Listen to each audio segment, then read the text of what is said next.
Okay, good morning, everyone. It's 10:45, and we're about to start. So hopefully you can find your seat.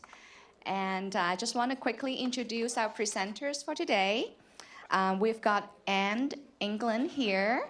She's the Assistant Director and Coordinator for the Diagnostic Center and Captain in Northern California, CDE.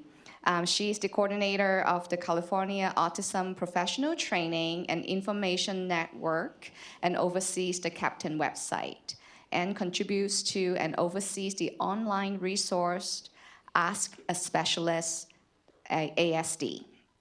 And next we have Patty Shatter here. She is the project coordinator and also the coordinator of Captain.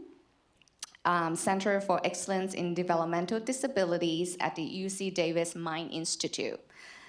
Other projects that Patty coordinates include Think Transition of Northern California and the annual UC Davis Summer Institute Conference on Neurodevelopmental Disabilities.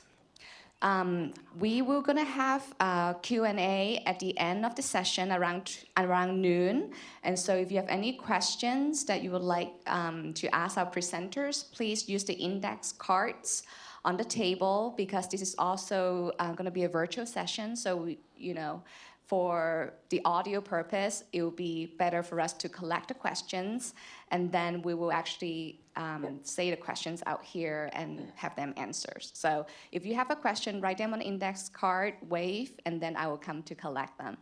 Thank you very much.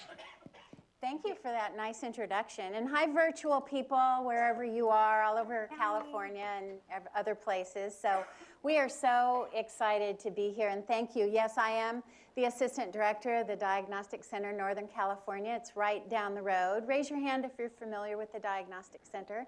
Some of you, so you know we do assessments and we do technical assistance projects and we do trainings and we do all of this assessing complex children at no cost to school districts and families of the most complex children. So thank you. But the other hat I wear is to be the co-coordinator of your statewide initiative of autism with my partner, Patty Shatter. You want to introduce yourself? Question along those lines, how many of you are familiar with the UC Davis Mind Institute? Great, fantastic. I work for the Center for Excellence in Developmental Disabilities at the UC Davis Mind Institute, which really emphasizes and focuses on community outreach and bringing evidence-based and research-based practices out into the community. And Captain, which we're here to tell you a little bit about today, definitely fits that bill and has been a great opportunity to take the research about autism and bring it out to teachers and families and community members. So what is Captain, other than a mouthful? The California Autism Professional Training and Information Network. So you can see why we call it Captain. But it is your statewide initiative on autism spectrum disorder. Raise your hand if you have a family member or you work with someone who is on the autism spectrum. So we're not surprised. That is, the prevalence of autism is pretty widespread and it affects most people. So we have a little bit of a story, a very short story. In about 2006, Patty Shatter and I were nominated and appointed by your state legislature to be on the Legislative Blue Ribbon Commission on Autism, along with about 50 other stakeholders throughout California. And the message was, do we have a problem in California serving families and individuals with autism? And if we do, what should we do about it? And so we spent about a good year studying and working together with all these different stakeholders and departments. And we came up with, yeah, we could be doing a better job.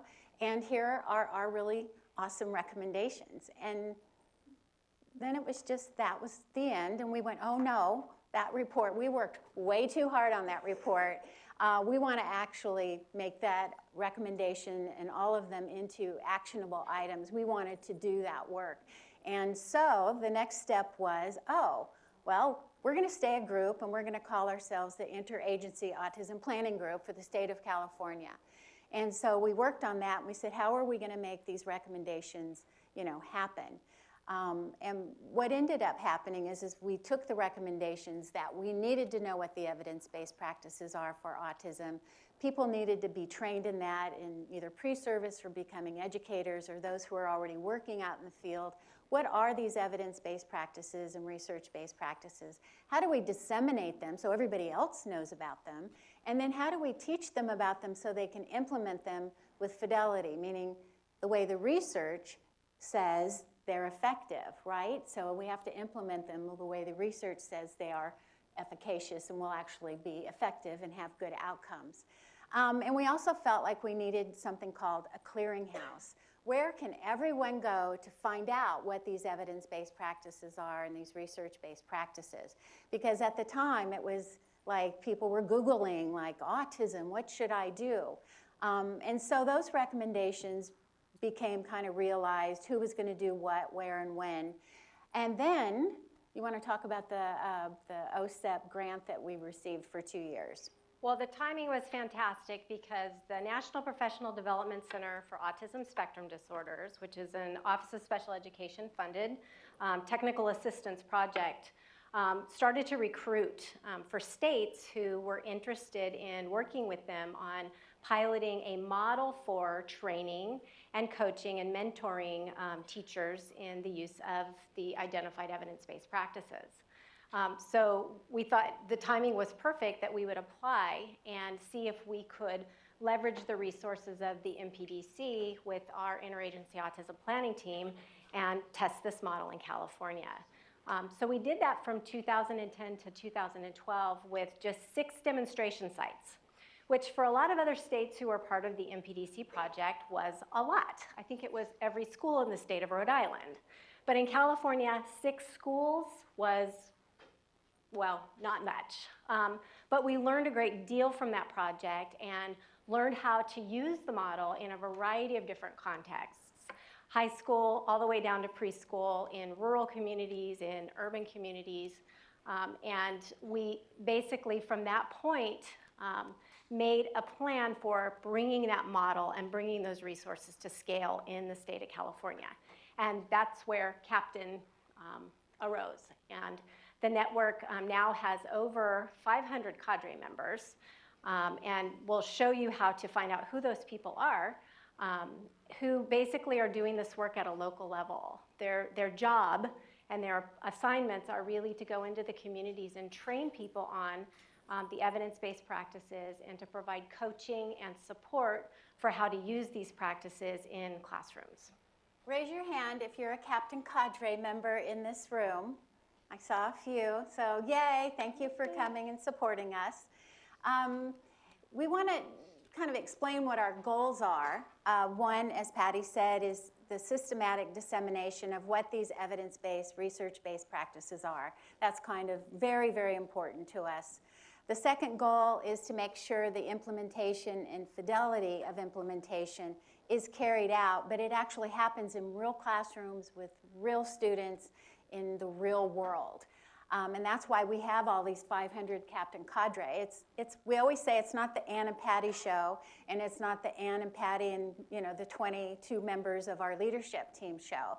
Every Captain Cadre, those people that just raised their hand, are expected to go back and provide a training such as this, to provide coaching and hands-on coaching and technical assistance for who they serve in their teachers, their classrooms, their related service providers. And so that's how you scale it so that everybody can benefit from the opportunity to receive evidence-based practices to improve outcomes for individuals with an autism spectrum disorder. And then the third, these recommendations did come out of the Legislative Blue Ribbon Commission report and the California Superintendent's Autism Advisory Commission. It was really about, we need to have interagency collaboration. Raise your hand if you remember even 10 or 15 years ago when the right hand didn't know what the left hand was doing. You know that we had families going to the regional centers, they were going to the Family Resource Network, they were going to the schools, and they were getting different messages from everyone. So those are our 3 kind of agency groups, although we now have university professors and research professors who are supporting our endeavors so that we can get pre-service information about these, for the credential. But those are the three main groups that we work with: the schools, the family resource centers, and the regional centers, because they seem to be the biggest agencies that touch the lives of families and individuals with autism. So one of the most exciting things that we have is the Clearinghouse, also known as the Captain website, and that was one of the recommendations. And that is hosted by the Diagnostic Center North. So those of you who are virtually and those of you who have your devices, it's okay. We're going to give you a short tour, because if you leave here with one thing, we want you to leave here knowing that this is where you can go for research-based, evidence-based information on autism spectrum disorders. And it's your statewide initiative on autism. This is your go-to world. So let's go to the Captain website and give you a little tour. We have to get it up again. Here we go. It's very easy. captain.ca.gov, and there you go. So the quick links are very helpful. And we're going to talk a little bit about what are these evidence-based practices and who says they are and who says they're research-based.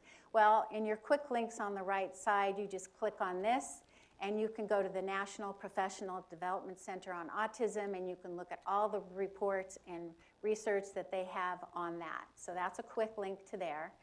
The second main resource who did the critical review on the research to determine what our evidence-based practices are was also the National Autism Center.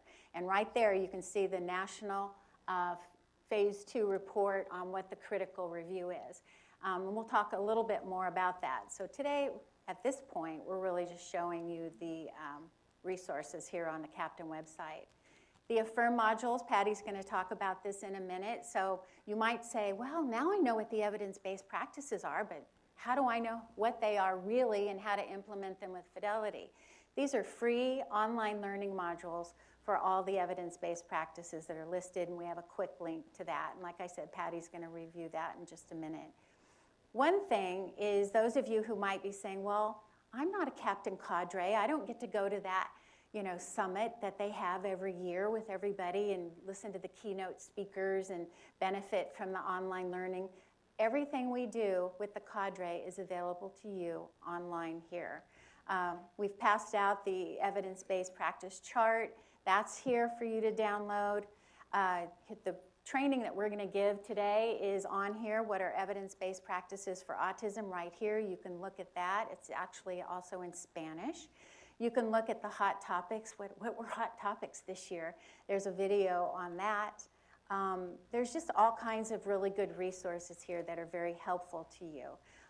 Some of the things that we've put on here at the bottom, which is kind of timely, is autism and UDL, and it's our latest accomplishment, so it kind of goes right along with what we're doing here today, is how do these evidence-based practices align with the UDL guidelines, and we're going to talk about that. But everything we're going to talk about today is actually here on the Captain website. There's a few more really important things that we want you to be aware of. One is you might want to know who your Captain Cadre is. And so all you have to do is go here, Captain Cadre, and you'll see we have a complete list for both Northern and Southern California. So we encourage you to go on there, look for your people, and contact them and interact with them, because they're supposed to be out there to help you, and they love doing it. They're as passionate as we are about it. I'm going to let you talk about the Learn the Signs Act Early brochure, Grant. Okay. We have also been working with the Center for Disease Control in a campaign called the Learn the Signs Act Early campaign, and it's really geared towards promoting and supporting early developmental monitoring and screening. And we partnered with them last year through a state systems grant to produce some materials, some resources that help parents to be able to track early development in their children. And if they have concerns at any point in time, the Captain regions each developed a regional brochure that has contact information for their local regional center, their local family resource center, and the special education local plan areas, so that families have a way of being able to do that next step of contacting the local agencies that can provide additional assessment and support and services. So those are all available on the Captain website as well. And we're encouraging agencies to use this as part of Child Find and to post them on your website and to make additional copies and to really get this information out, because we know that parents really are the first ones to identify and voice a concern. And when it comes to autism, even when that concern is voiced, they aren't always heard the first or second or third time. And so we're really wanting to give parents more tools to be able to voice that concern to physicians and to diagnostic clinics in a way that we can identify children earlier. Raise your hand if you're what I call a first responder. You're someone that might be giving the diagnosis or explaining the diagnosis or trying to help a family understand. Raise your hand. So a lot of you. What we have on here is called an autism fact sheet, and it's in so many languages because we do partner with the University Centers for Excellence for Developmental Disabilities, like Patty's at UC Davis. This was created by USC. These are the fact sheets on autism from the Centers for Disease Control, and they have produced these in all these different languages. So we really think this is a very kind of a really wonderful opportunity to give a family who's hearing some news that might be a little distressing to get it in their, their first language so that they can really more comfortably absorb the information. And this is kind of really pretty amazing. And here's what our message is always. We want to give research-based, evidence-based information. So everything you have on here is just going to say exactly what the facts are. So I think that's kind of a lot. We want you to explore this for sure. If you work with the little ones, there's a link to the Toddler Initiative, which are the same evidence-based practices that we're talking about. And then they've created one for older individuals. Raise your hand if you work with the older individuals. Middle school, high school, post-secondary. So you can go right on here and find whatever you need. That's the Center for Secondary Education on Autism. And that'll just take you right here. And there you go. You have all kinds of information on how to work with older individuals. And it's these same evidence-based practices. They just know that when educators and families and agencies work with, they kind of specialize in age groups. So they have a website for the young ones, a website for the older ones, etc. Okay. There's our website. How are the virtual people doing? Hi, we know you're there, wherever you are.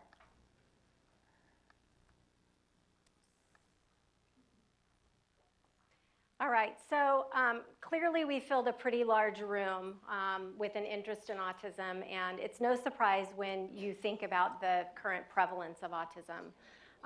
Nationally, according to the Center for Disease Control, autism is currently impacting about 1 in 68 children.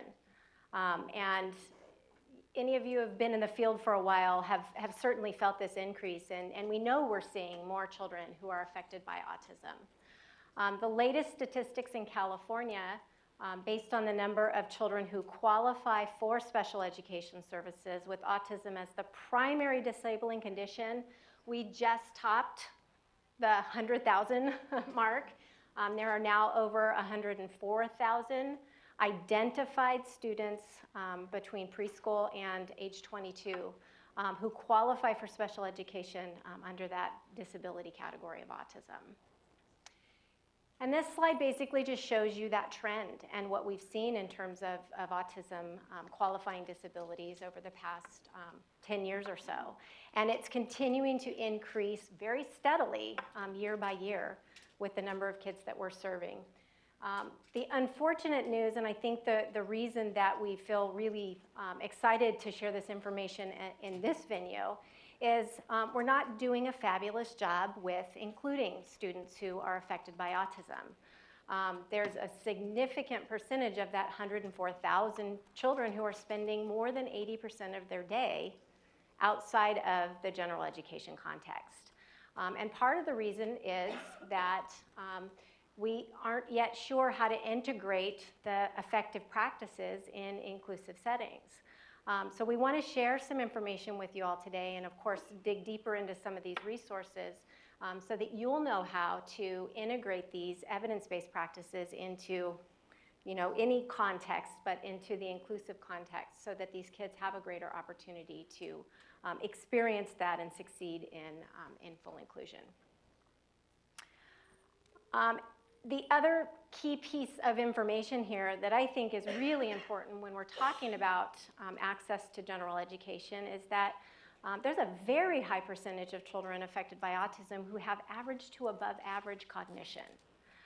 So these children, according to the Center for Disease Control and their national statistics, it's roughly 44% of children who have a diagnosis of autism have average to above average cognition. So when it comes to intellectual abilities and being able to access the curriculum in that way, we have a very high percentage of kids who really do have that ability. We have a brief video that we want to show you of a child who would fit into that percentage. And listening to him and listening to his mom sort of describe him as a middle schooler with autism and above average cognition, we want you, as you watch this video, to think about what are his challenges? What do you think his challenges would be in general education, core curriculum at the middle school level? Okay, go ahead. Hello, I'm Karen Woodings. I have a 13-year-old son, Mickey, who was diagnosed on the autism spectrum. Hello, my name is Mickey Woodings, or if you want to be really happy, you can call me MKW. Oh, you like Mick processes information. It's fascinating to watch it, really, because you can speak to him and he'll understand you, but for him to truly process it and understand it and then act on it could be weeks later. So now, what makes you unique at school? What makes me unique at school is that I like to use myself in the third person, and I often refer to myself by using my initials. I hope you aren't offended by that. I'm not offended at all. Or maybe you. Now, what makes you want to do that? Do you know?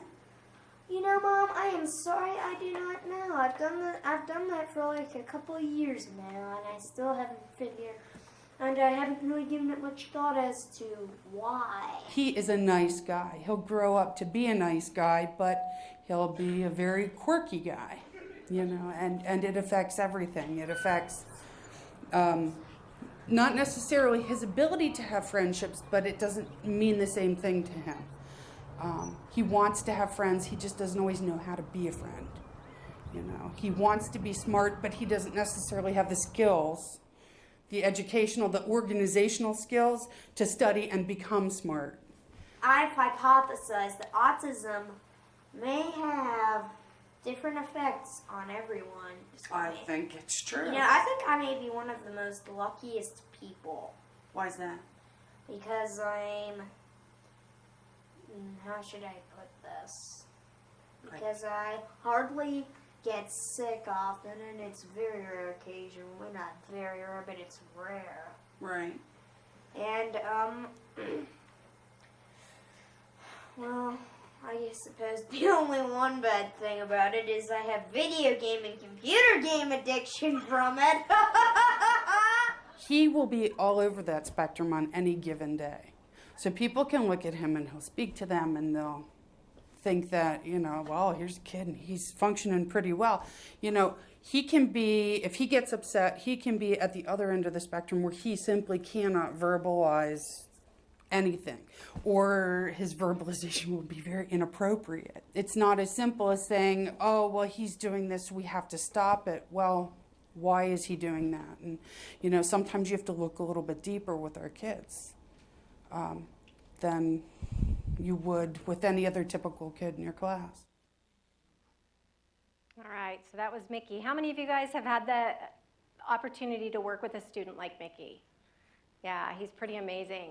But clearly, when you think about him accessing the core curriculum, being fully included, being on a middle school campus, there's going to be some challenges, right? So in your table groups, and those of you who are joining us virtually, we want to give you just a second to talk at your tables about what some of those core challenges might be, or what have you seen when fully including and supporting students in inclusive settings that are on the autism spectrum. What are some of those challenges? We'll give you just a minute, and then we're going to ask you to share back.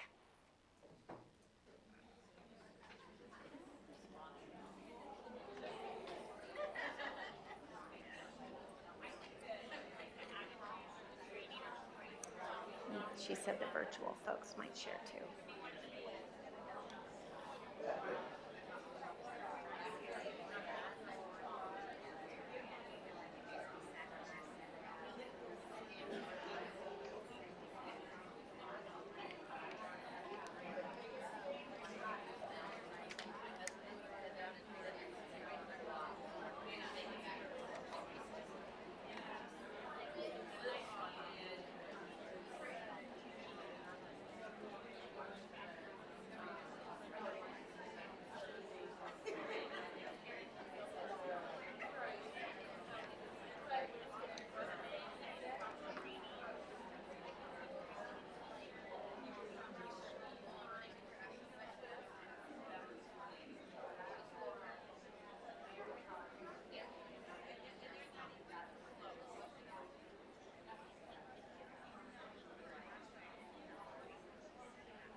Thirty seconds, 30 seconds, and we'll share back.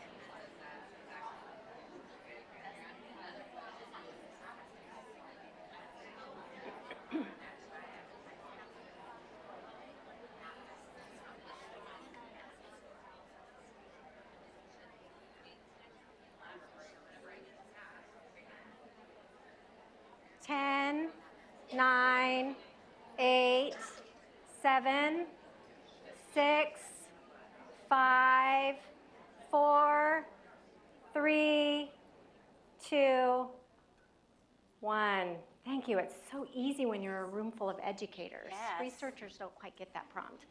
All right. So if you would just call out to us and those who are joining us virtually, what were some of the challenges that you thought or identified or have experienced with kids on the spectrum in inclusive settings? Yes, ma'am, right here. I think a big thing that comes up is not knowing how to handle behaviors, or just being worried about if a child has behaviors, then they don't think they could be having the skills to be equipped to handle that or what to do. Okay, great. So some of the challenges that we see in kids like Mickey in inclusive settings are their behavior. Okay, great. Yes? Well, especially with STEAM and all that, using group collaboration, stuff like that, the dynamics of all of that's really a challenge. Yeah, so working in groups and having the social skills and understanding to be able to work and function in a group context, yeah. At the middle school level, they transition from being quirky or unique to being weird because the peer stigma. So the stigma and sometimes the mental health issues that come along with maybe feeling a little bit outcast or being bullied, being picked on, that sort of thing. Yeah, we definitely see mental health issues creep up a lot with these kids at middle school and high school. Yes, ma'am?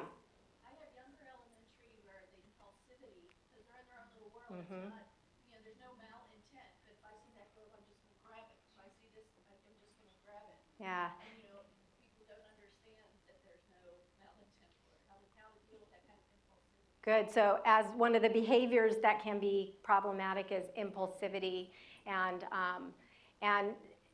their inability to inhibit sometimes the desire to do or say something, blurting out whatever's on their mind sometimes can be a problem in classroom. They don't process the no stop, put that back until way later. Right, and the processing, their ability to make use of all of the verbal information that we're giving them, that's providing them with information, and their ability to make use of that in a timely manner can be challenging. Any academic challenges? Yeah. I was just going to address the fact that middle school is puberty, and so the hormones, what I see in students, that's their fixation. Mm-hmm. So they totally miss a lot of the time what goes on in class when the girl they like is sitting right there. So that ability to hyper-focus that they're so good at and what they're hyper-focusing on, particularly in middle school, can be a little bit of a challenge. So you ask a question and you get that answer, not the other one. Yeah, tracking the group and what's being discussed in the group. Good. All really real, relevant challenges. And you know, kids with autism who have average to above average cognition, academically there's a lot of challenges. You heard Mickey's mom say he's smart and he's got this amazing vocabulary, but he lacks the organizational skills, so those executive functioning skills, to really keep track of his assignments and to get them done on time. And that's confusing for a lot of people, right? Because you've got this really bright, highly verbal, articulate kid who may be able to solve the math problems all day long and then doesn't turn in the work and therefore fails the class. So that work completion and that monitoring and tracking of work can be a real challenge.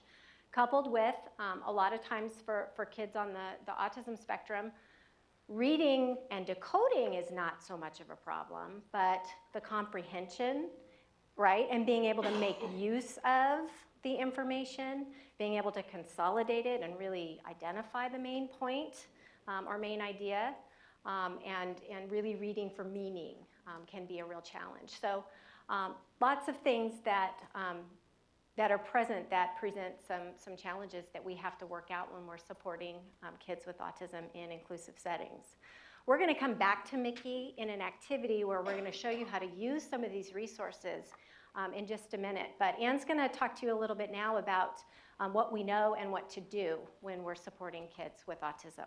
That's why you came here, right? You want to leave here with something to do. We're not going to disappoint you. We've got our timing, we've got our iPhone, because we're going to get to the what to do part right now. So, you know, we just created this actual UDL and ASD because there's a tendency or propensity to think of autism as its own little world and it's got all its own little things. But what we wanted to show here is that those evidence-based practices that we're going to share with you and discuss more with you really do, you know, integrate and align really quite nicely with Universal Design for Learning and those guidelines. And so this actual handout is on the Captain website. So remember, go to the quick links, go to resources, and go to the very bottom where it says infographics, and this is all yours as well. So I think we wanted to kind of like show that, you know, autism spectrum disorder, although it is a highly specialized area and it has its own special evidence-based practices and research-based practices, it actually really aligns itself, for example, also with the best practices for behavior. Who are the ones who contributed about some of the behaviors? So we know what the best practices for behavior are, but we can also align the evidence-based practices with behavior best practices. So we're trying to, you know, get rid of what I think the big term now is not to silo, right? But we want to really kind of look more as an umbrella of serving all our children who are unique individuals with their own special differences. So how do we help our individuals with autism? Somebody, please don't play a drinking game by counting how many times I say evidence-based practices or research-based practices, because then you'd have to call an Uber for sure. There are a myriad of autism spectrum disorder treatments. We know that that's really true. They are actually, the research has said, they're more diverse than for any other disability. It's kind of like, you know, the soup du jour. It's something people are quite fascinated with and interested in. Those treatment claims range from amelioration to recovery. And trust me, every morning before we do a presentation or head out into the world, I look for that headline. But we still don't know what the cause is for autism. We just don't. And we don't have a cure yet. But what we do have are these evidence-based practices that the research is telling that if we implement them with fidelity, we're going to get better outcomes to achieve those goals, to address those issues that are challenges for them really participating fully. And there's really many interventions with absolutely no scientific evidence and that are recommended all the time. They just haven't dwindled. They seem to continue to be surfacing.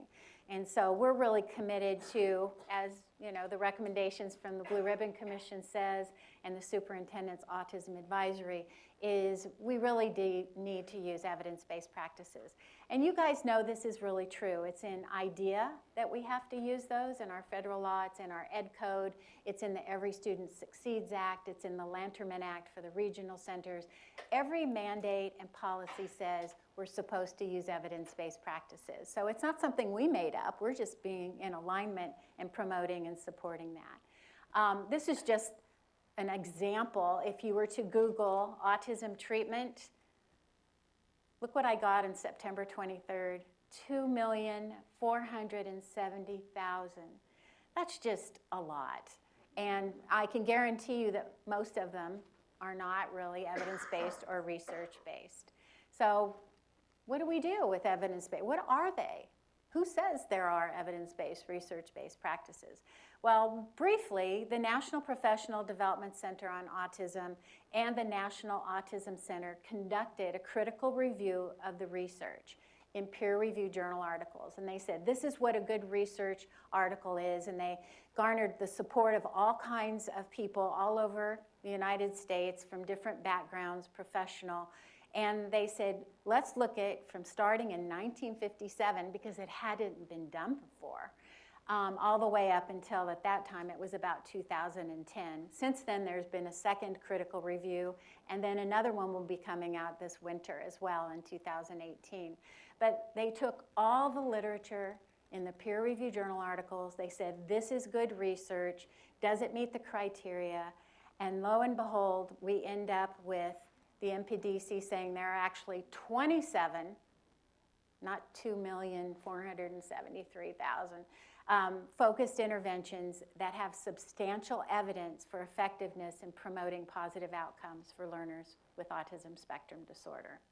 And so most of you should have a copy of this. For you virtual people, we couldn't give you a hard copy, but you actually can go to the Captain website. It's the very first one.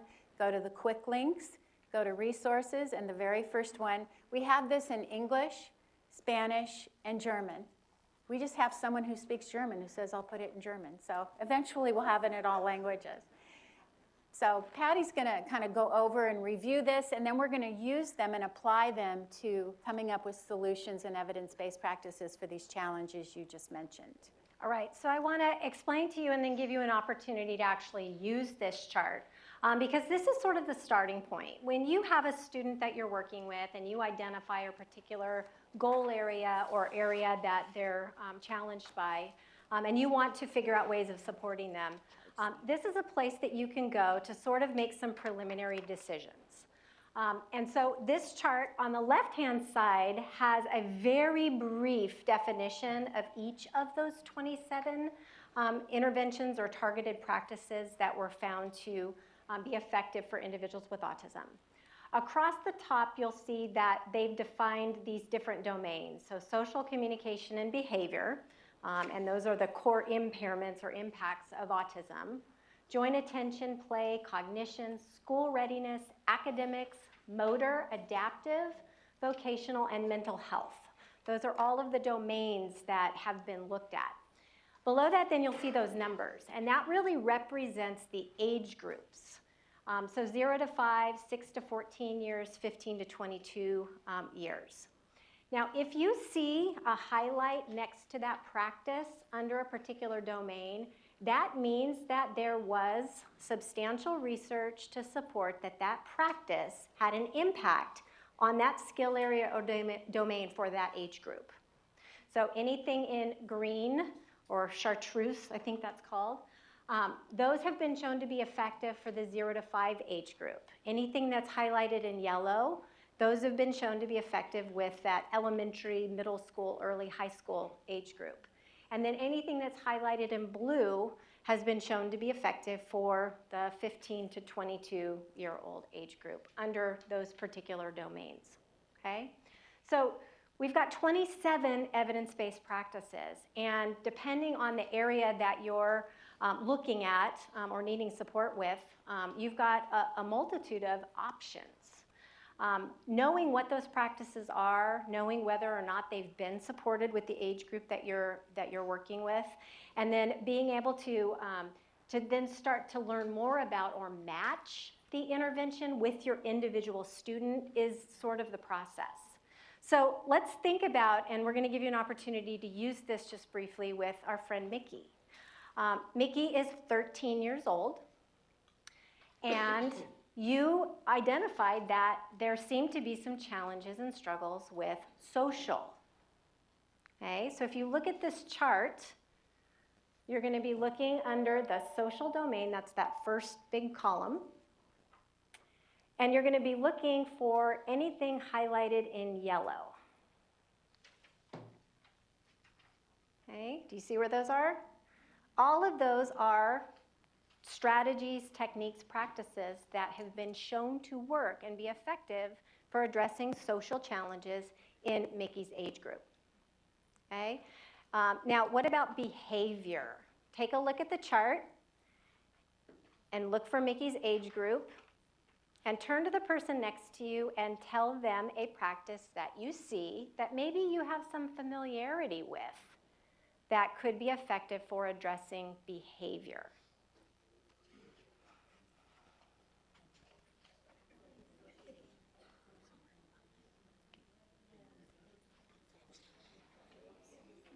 Quite a few of them, right? You guys also mentioned, and we talked about some of the challenges that, that Mickey may present with in the area of academics. So turn to the person next to you and tell them an intervention or strategy that's evidence-based for Mickey's age group for academics.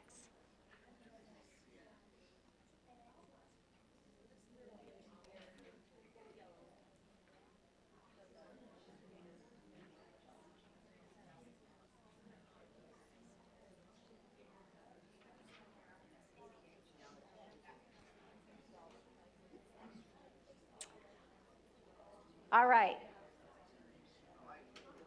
This chart is just a starting point, but a way of being able to help you narrow down. You guys ready? Ready for the good stuff? To help you narrow down what the research has supported.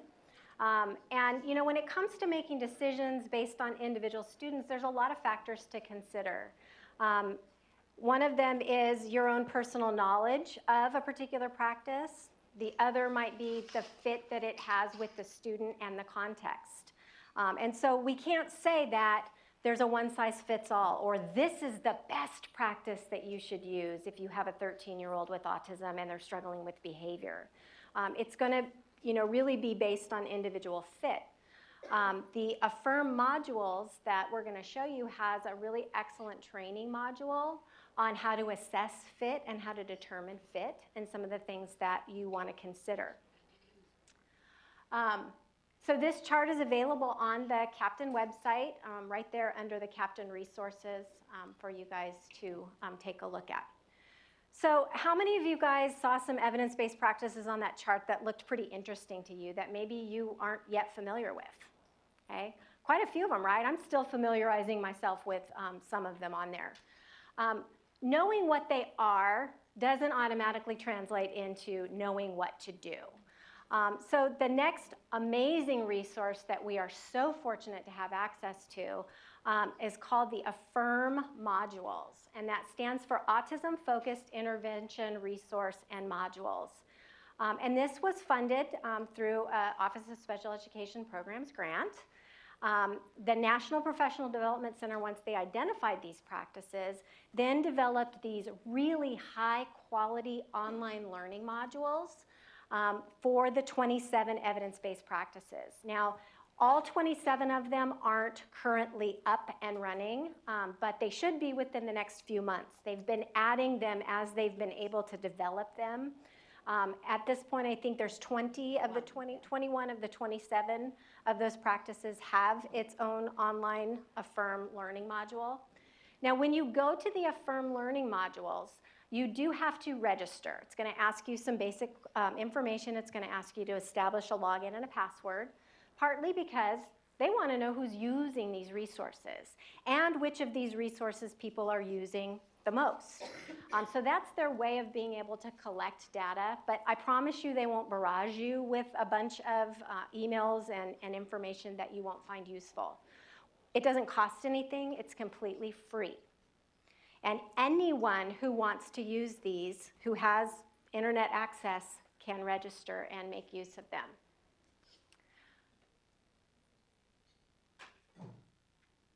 In addition to the online learning modules, what they have packaged on this website are some printable documents that are just really amazing when it comes to knowing what to do next.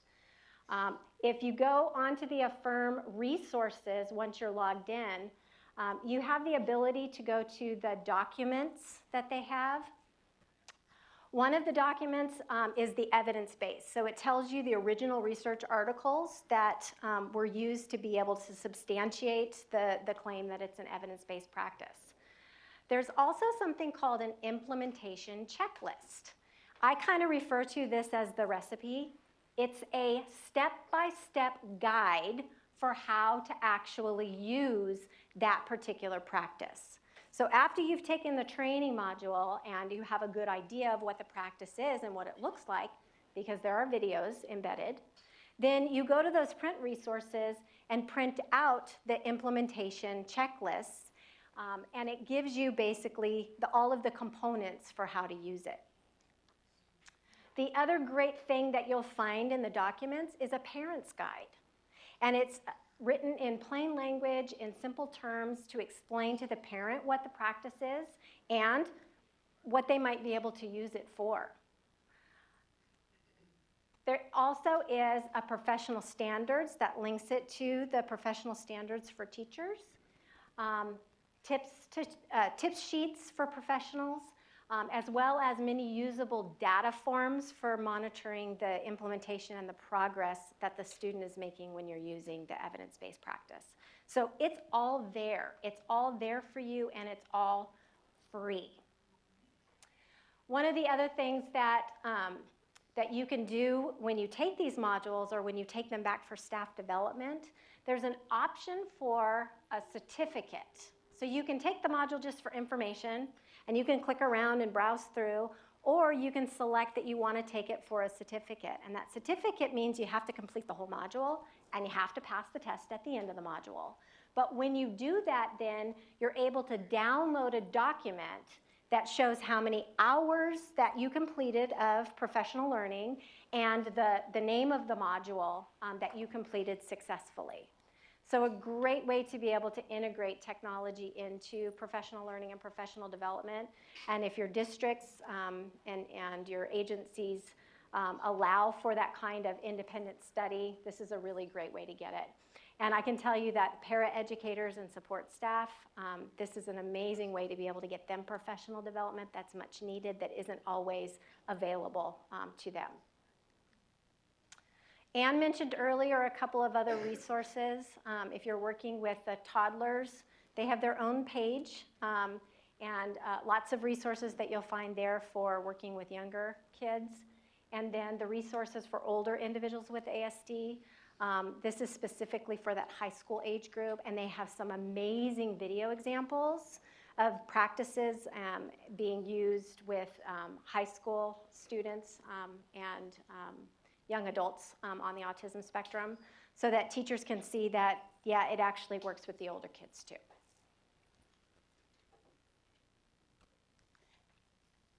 So last winter we were at the AXA conference, which is for administrators in California. Raise your hand if you guys go to AXA. So the keynote speaker was Temple Grandin. So about, a little bit early we took off and we were presenting at 1:30, and so we went in and we're going la-di-da, we're going to do our captain shtick, and we were so excited. And we get about a third through, and in walks Temple Grandin. And we're talking about what are evidence-based practices for autism spectrum disorder, and we go, oh my goodness. Now the thing was, Patty and I were sitting because we like to have implementers who are out in the real world present with us, right? And so she's like a teacher, and she was sharing. She was already nervous enough, and she looks back, and guess who asks the question? Temple Grandin. And she says, what do you think the 4 core evidence-based practices are? What are the most important evidence-based practices? Loaded question. So she did her best, and then Patty did her best, And then I said all of them because I can use all of them because we're unique individuals. So we did the best we could, but we were really honored and thrilled, and I think she was satisfied with our answers. We're just going to assume she validated our work and that she thinks we're just pretty amazing.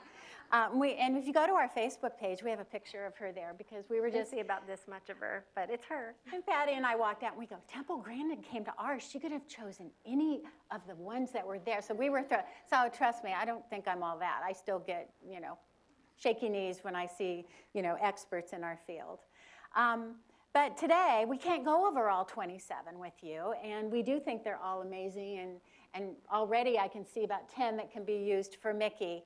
But we thought, we're just going to whet your appetite, and we're going to talk to you a little bit about visual supports, because truly, when we do our technical assistance projects, that's the first thing we do is get the, and you saw them coming in, right? There's like who did that? Or somebody. Did you guys see on the back door, there's a visual schedule for this room, for this conference, with a little pocket for putting things in the all done pocket when they're finished. I had to take a picture of it. Yeah, because we're going to do that at our Captain Summit. We're copying everything. So visual supports, we all use them. It really is universal design for learning. We all benefit from visual supports, but individuals with autism especially benefit, and the research says that it's an evidence-based practice.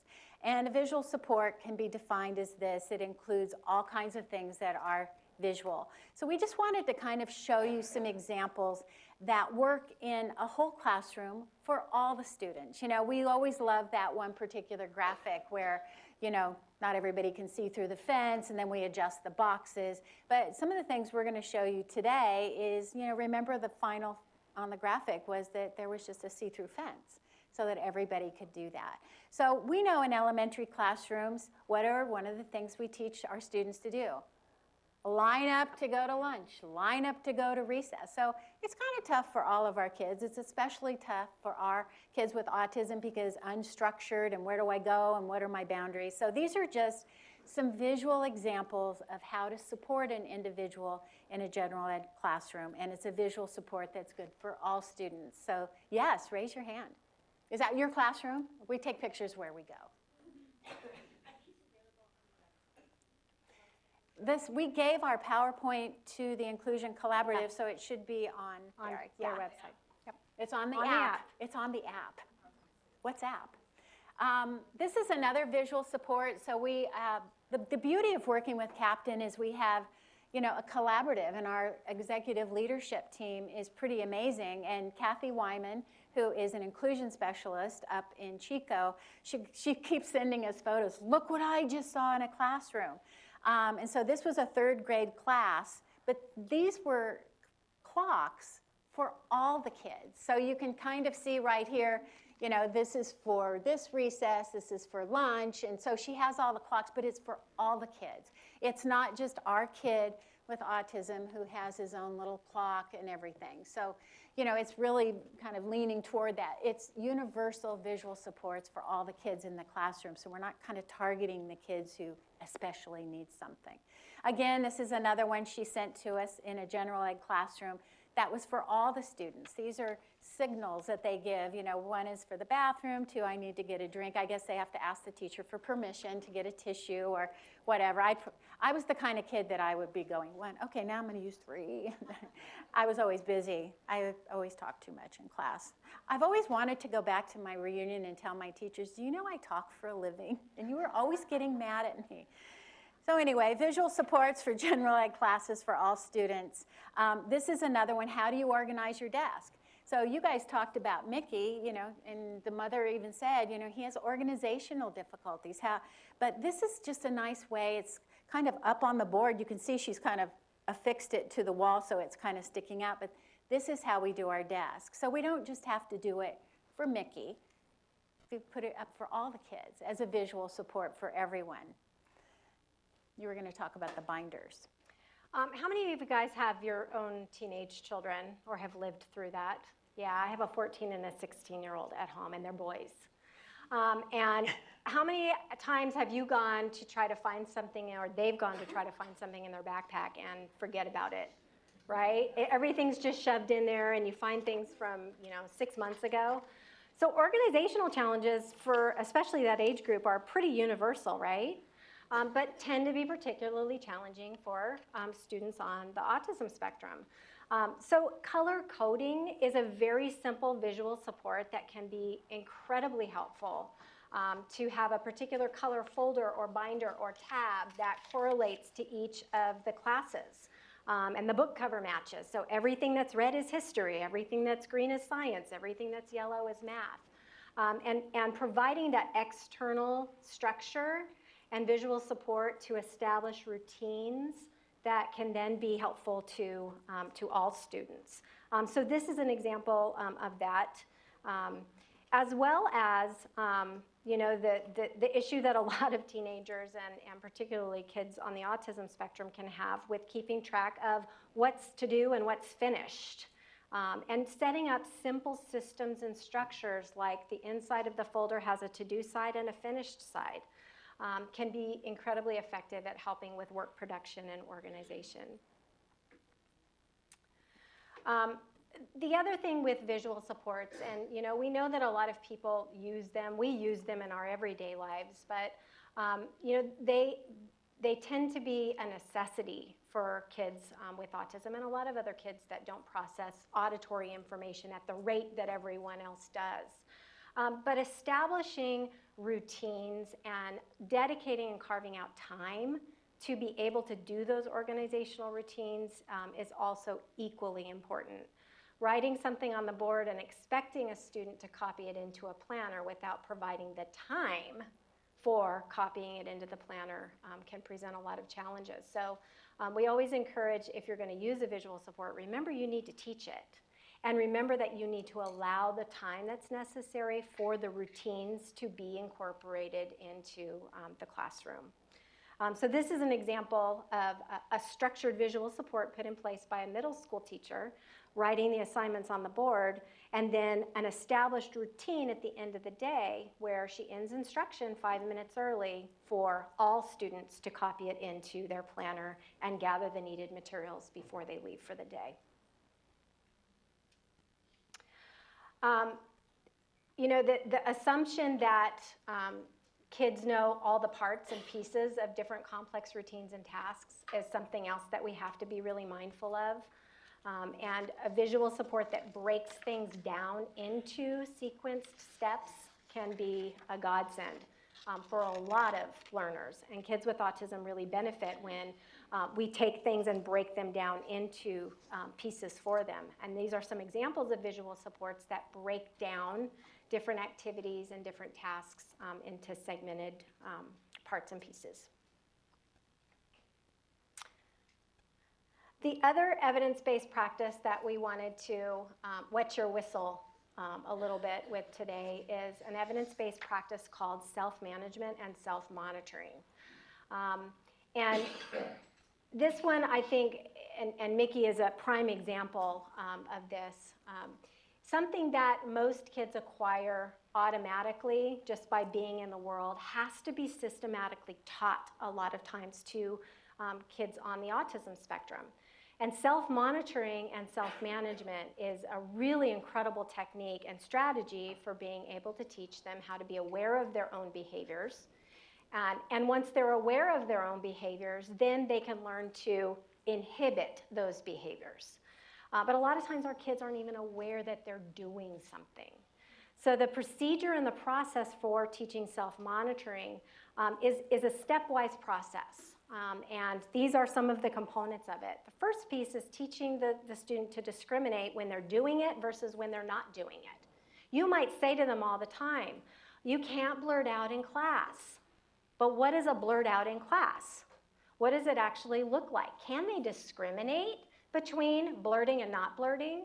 Between blurting and raising hand and waiting appropriately? They have to be able to discriminate before they can inhibit themselves from doing it. Here's another beautiful example. On task. If a kid doesn't even know when they're off task, how can they possibly redirect their attention and go back on task? So that's one of the self-management targets that we oftentimes work on, is teaching kids how to discriminate on task versus off task, and then learn how to self-monitor and self-regulate their on task and off task behavior. So they're taught then, once they can discriminate, how to then accurately monitor the behavior that we're targeting. So how many times did you blurt out in class today? And here's the tricky part about this. The reward that you set is based on accuracy. So if they accurately identified 50 times that day that they blurted out in class, they still get the reward, because the goal of this phase is accurately identifying. If you can't accurately identify your own behavior, how can you change your own behavior? Once they're doing that with accuracy, then we start targeting the change. Then we say, gosh, 50 times, huh? Well, we'd like to see it get down to 30. And we set the reward criteria or the reinforcement criteria for that new rate or that new target. But the magic thing about self-monitoring, and the research has supported this over and over again with lots of different populations, monitoring your own behavior changes your behavior in the desirable direction generally. How many of you guys have a calorie counter or exercise tracker on your personal devices? Raise your hands. I know I do. I'm counting my steps every second of the day. And you know what? When I'm counting them, I take more steps. It's a phenomenon, and it applies to kids with autism equally. So self-monitoring can be an individualized intervention, but it can also be an intervention that you run classroom-wide. An example is having a chime that sounds on an interval, and when the chime sounds, the kids identify whether or not they were focused working, if it's an independent work time, or off task. And they keep track of that. And you can do it in table groups, you can do it individually, but it really is an effective strategy, even classroom-wide. Tons of benefits of self-management, from increasing independence and performance to increasing critical thinking. It also reduces the need for additional external supervision and aid support and teacher support for kids who learn how to do it, and allows for more active participation. And it's a huge self-esteem builder. Once a kid is able to accurately identify and redirect their own behavior, big difference in how they feel about their ability to be a student. One of the devices and techniques that is really effective for students with autism, and I would argue probably lots of people, is the use of some sort of a timer. When you're asking a student to make a transition or to regulate when something new is going to happen, using a visual timer to show them the passage of time can be incredibly helpful. Alarms are also really helpful as a technique or strategy for along that line. We have a couple of quick videos that we wanted to show you of some self-management and self-monitoring taking place in gen ed classrooms. And this first one, let me just set it up for you and then we'll show it. This young man is working on work completion, independently completing multiple problems in a given period of time. And he would go off task and he would get frustrated because there were so many on the page. So we taught him basically to complete a problem, and when he completed a problem, he would give himself a check. And we built it up to where he had to finish a line of problems to give himself a check. Then we built it up, and you'll see him marking it off, to where he has 5 rows of problems, and after he fills up all of his check boxes, then he gets to take a break and have free time. This was not the starting point, but we wanted to give you an example so that you could see how a simple self-monitoring and self-management program can address some of the challenging behaviors and issues that we deal with kids on the autism spectrum.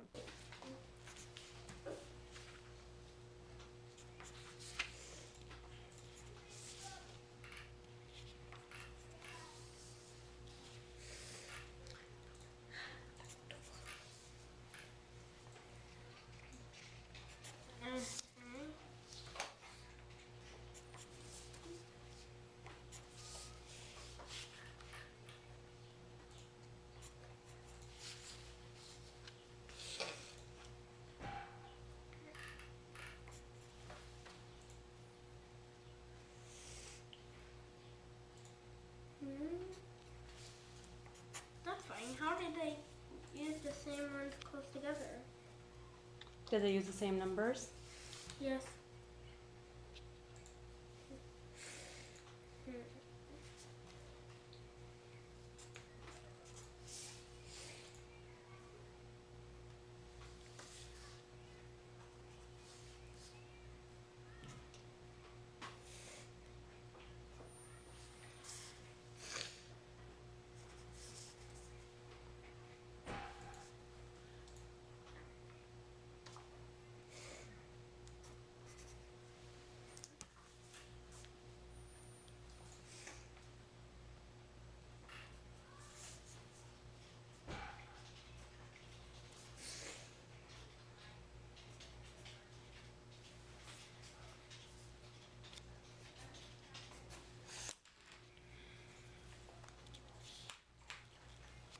Antonio, What? can you tell me about those dots?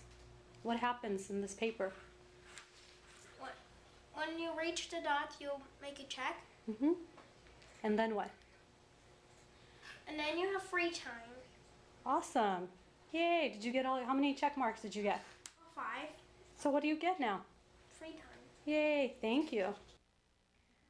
So the expectation of doing the math, it's at his level. The expectation of completing all of those problems on the page and staying focused and self-regulated while doing it, that was the challenge.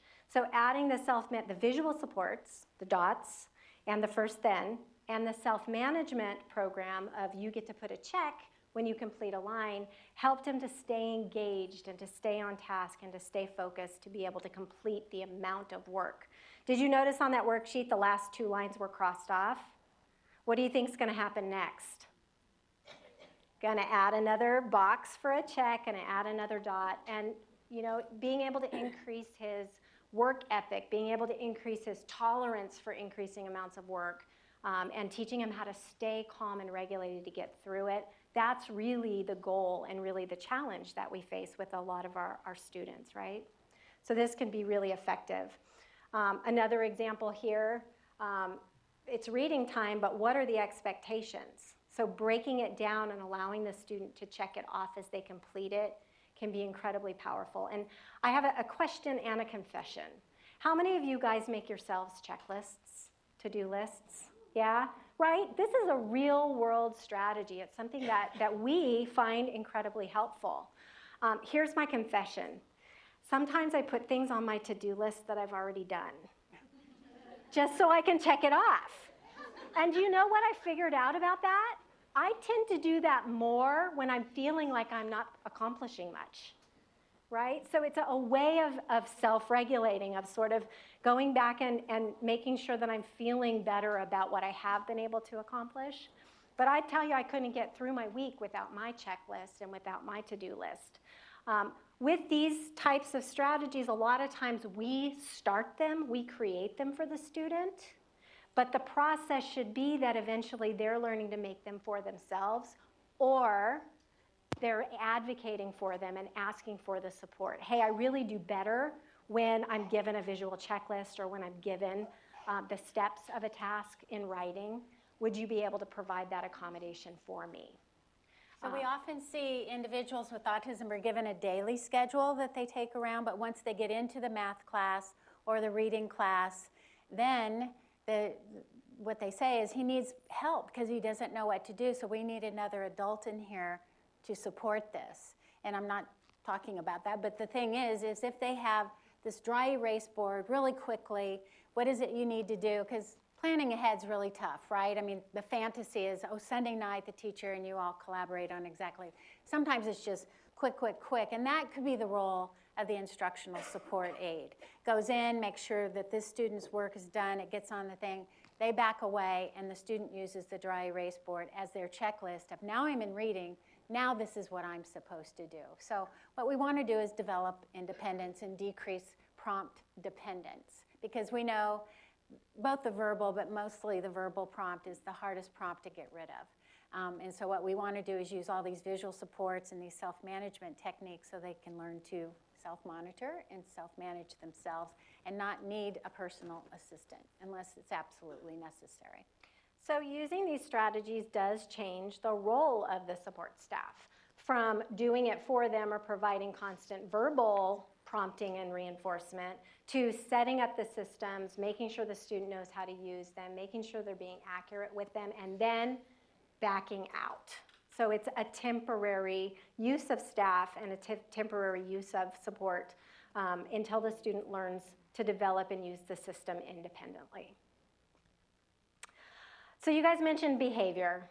And this, of course, a lot of times is the reason why students on the spectrum aren't accessing the general education classrooms and inclusive settings because they have behavior that can be really challenging. So this is my friend Braden, and he was fully included, is fully included, and at the time of the video was fully included. And the challenge that he would have is when he would get frustrated, he would leave the area. Okay, he would just say, "Can't do it," and would run out the door. Oftentimes, too, he would try to self-calm and self-regulate with verbal scripts and lots of things that were loud. But they were problematic in the general education classroom because the other kids were trying to concentrate, and Braden was having his verbal scripts going on. So we developed a two-pronged approach for his self-monitoring program. The first one was every day at the beginning of a new period of the day, we would read him a social narrative. And a social narrative is another evidence-based practice that's highly visual that describes the expected behaviors and the intended outcomes of doing usually the right thing. And the social narrative encompassed an interest of him, which was SpongeBob. So we did it all around that engagement piece of tying in an interest for him. And that helped to prepare him for the expectations. Then at the end of the interval, the end of that particular activity or period of the day, he was asked to self-monitor. So you're going to see him doing his morning check-in, using his self-monitoring, and you'll see the social story is sitting right there as a reminder or a visual prompt of what's expected, and then he's going to run through the self-monitoring program. And he does something that to me is just really telling. I'll let you watch and then I'll share what I'm talking about. I had nice hands. I had calm. I had a quiet and calm voice. Good job, buddy. And I said where I was staying. I stayed I stayed where I was supposed. supposed to be. Very nice. You did, buddy. You had a wonderful work. Phew, I did it. Right? Being able to hold on to all those rules and regulating and doing all the classwork and everything just for that even short period of time. It was like, oh, did I do it? Oh, I did. And he was so relieved. So I love that clip because you also see some functional reading and some comprehension building and lots of things built into that self-management plan. He has these little icons that he puts on. One of them is like a thumbs up and one of them is like a, no, I didn't do that this time. But we're working on accuracy at this point of his ability to self-monitor his own behavior. So this is Jason. He reminds me a little bit of Mickey in some of his challenges that he has when he's in the general education classroom. So we use evidence-based practices of visual support, schedules, and self-management kind of combined. You know, sometimes we argue, is that a self-management or a visual support? And we go, oh, it just works. So he has a daily planner because at this school, everybody has the same planner. So we want him to have the same kind of tools so he doesn't look so different. But inside, on the inside, are his visual supports that remind him. So on the bottom right, we use the incredible 5-point scale. These are evidence-based practices because he has difficulty modulating his vocal volume in the classroom. How many of you have kids? They talk too loud or yes. So this is a way that the speech-language pathologist worked. You work, it's based on applied behavior analysis principles, but anybody can do it, and you develop that. And so that you can go by, and if I was the teacher at a certain phase, I would hear him being a little bit too loud, like, where are we doing for lunch? I might go, and I'm just going to do a little prompt, and he's like, oh, I'm a 5, then he knows he needs to go back down to a 2 because that's what he's supposed to be in the classroom. So that's a really helpful tool. It's one of the issues that you brought up with the social skills in the classrooms that's kind of common. He has a tendency to be a perfectionist, so he likes, you know, if it's not perfect, then he has to erase, he has to fix it, and sometimes we end up holes in the paper, and then sometimes he doesn't like to. So we just say it's okay to erase and fix a mistake, because what he wants is to start all over, et cetera. Sit quietly, sometimes he starts going all over the place, so it's another visual cue to help him learn how to kind of sit and kind of manage that a little bit, or he can ask for a break if he can't take care of that. So he's not the one over there constantly doing all this. If he's at that stage, he gets to go take a break. But otherwise, he has to have himself take a moment and go, oh, I probably can sit. I have 5 more minutes. And then to look at the teacher. You know, we're not working on eye contact, but we all know that in a classroom, when a teacher talks, what does everyone do? I mean, you guys are all doing it. You're all looking up at the speaker. Because when the teacher says class, everybody's supposed to go like this to get information. So that's what we mean by look at the teacher, because she's going to tell you something that's going to affect you. This is another visual for him.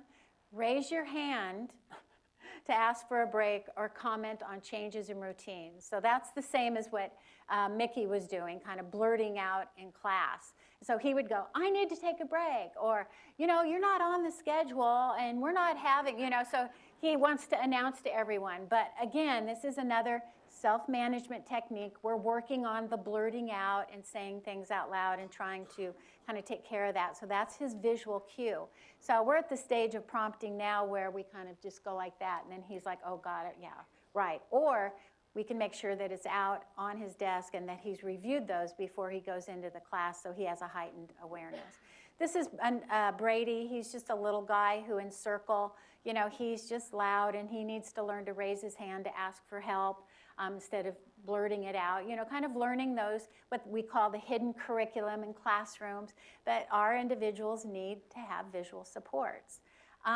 This is another one. They love to talk about their special interests, and that's okay, because I like to talk about my special interests too, but it's always time and place and how much. And so these are just techniques that you can use to help them monitor and self-manage how much they're going to talk about trains. So sometimes we can give them 5 tickets. You have 5 tickets today, and they can talk about their trains 5 times. Or we can give them a self-monitoring chart so they can check off the 5 times, or they can click it, whatever's going to work for them. We also can build in times for rewards so that they're going to work, and then you can talk about the BART schedule. So it's a way to help them. These are common issues that come up in the classrooms, right, in general ed classrooms, so we're trying to give you kind of expert tips really quickly. So we're almost at the end of our time, but we've saved kind of something very exciting for you. So in our 2 years working with the National Professional Development Center, in the 6 programs that we got to work really closely with them on, the families that worked with us gave us permission to really monitor the students all the way through the project. And so we have these amazing case examples of the impact of evidence-based practices. And one of them that is really near and dear to our hearts is this young man named Dylan, who was in one of our programs, middle school program, during the 2 years that we worked with the MPDC. And Dylan is typical of a child on the autism spectrum in the sense that he has a lot of sensory issues and gets really overstimulated by lots of noise and by lots of things going on. And when he gets overstimulated, he can have some behavior, or he can try to bolt from the area, or if you try to make him stay in the area, you better look out, that kind of a thing. And spent most of his day actually in a self-contained program because of the behavior challenges and the overstimulation that resulted from him being in and amongst the middle school. So we started working with him on increasing the amount of time he spent in general ed. And of course, it's sort of funny when you think about it. The 2 classes that he was able to go into that was set up on his schedule were PE and art. And a lot of times that's the case. Well, they can go in for this or that time, and those happen to be some of the most overstimulating times, and art and the goo and all that stuff. So we felt it was really important to teach him some strategies for self-management. So we put together a visual support for self-regulation during the PE class, and went through and taught him how to engage in all of these and to use the visual support to help stay regulated and calm, and then worked on systematically integrating him closer and closer to the stimulation. So like a desensitization type of a process with Dylan, using the visual support and using that process of kind of a stepwise task analysis. So we just wanted to show you in this quick video sort of log of his progress exactly how it went. And the first really short segment you're going to see is just how it was integrated into the routine. So when it's PE time and the bell rings, the students who are going to PE get up, they walk to the door, and on the door is his self-management, self-regulation card. Get down here. Cool.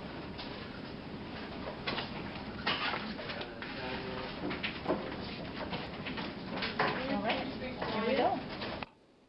So he takes it down, and on the way to PE, he's reviewing it, and the aide who's supporting him and several other students is reviewing it with him. And he gets to PE, and this is at the beginning of the semester. And you see his dot on the ground right in front of him. It's just been reviewed with him. It's there and available. And this is him participating in PE. There's the rest of the students. By about 3 months into the intervention, with the use of this visual support,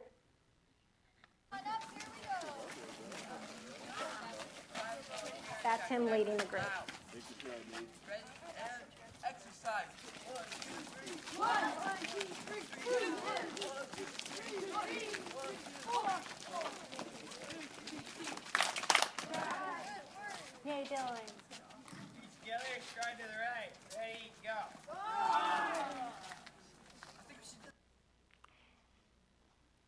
This stuff can really work. It can really work, and when we target the right evidence-based practices and get a good match and are persistent and don't take too big a leap, but really are patient and stepwise in how we're implementing them, the results really, I think, with Dylan speak for themselves. Our hope is that we didn't overwhelm you, and some of you have been working with individuals with autism for a really long time, and you go, yeah, this is old hat. Some of you might feel a little overwhelmed, like, oh my gosh. And what do we always say? The journey of 1,000 miles starts with the first step. So we wanted to give you just go to the Captain website when you leave here. Go contact your Captain cadre in your area. Read those 2 reports. They've got summary sections if you don't want to read the whole thing. Go to the AFFIRM website. I would say just start with the visual supports module. Get kind of in there. Meet in job-alike groups. Go to the Ask a Specialist for Autism. You'll see real questions and real answers. Go to our Facebook page. Go to the AFFIRM Facebook page. We subscribe to the MPDC newsletter, and it gives you alerts about the latest stuff going on in autism. Go into the Captain website. You can take the free course on autism. It's all of our cadre members are required to take this online course, but it's free for you as well, unless you want a certificate, and you have to kind of pay for it, and it'll count for continuing education. But that'll set the stage of what is evidence-based and research-based. This article is very user-friendly, meeting the Common Core state standards for students with autism, the challenge for educators. I have to say it's really helpful and easy to look at, and it's like, how do you take these standards and what evidence-based practices do you use to help them access those standards, for sure. And so it has lots of good examples. Certainly go to the Captain Facebook page. Go to our Facebook page, because that's updated regularly with the hottest and the latest and the greatest, and we'll say, hey, go check out the brand new evidence-based practice on cognitive behavior intervention just came out. So we'll keep you up to date on everything. So I think we have time for some questions. I know we've gone a little bit over, but we're certainly 12:15. Oh, it's 12:15, so we have 8 minutes for questions. Good.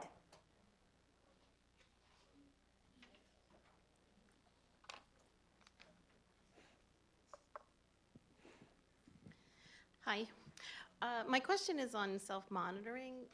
When a student is doing that, like after you teach them that, do you find that they get so perseverated on the task of self-monitoring that if they're, say, in like 7th or 8th grade, they're not listening to the content anymore and they're just so worried about whether they're on task?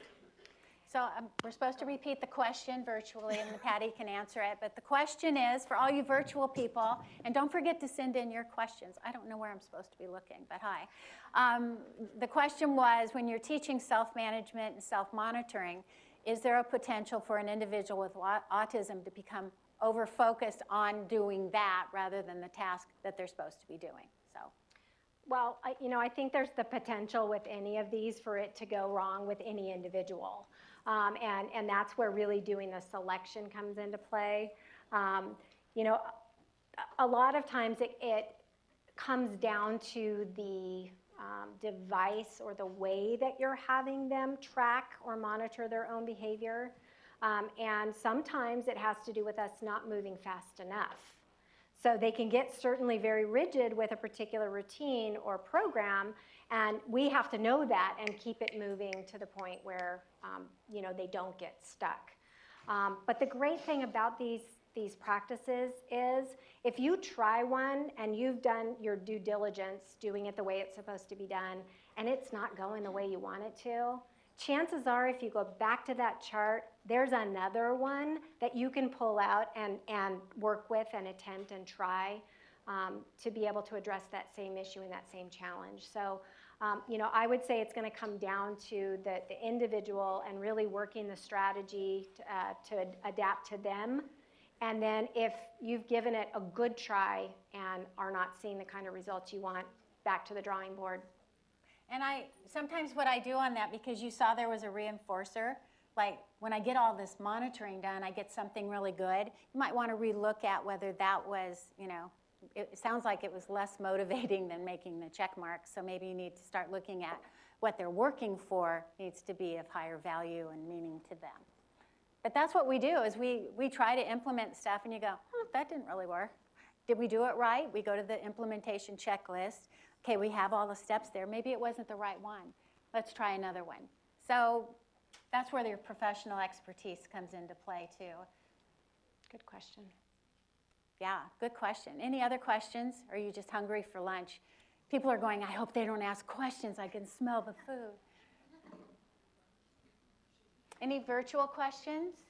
Oh, come on, you guys. We know some people who are watching virtually. Here, I'll have a question.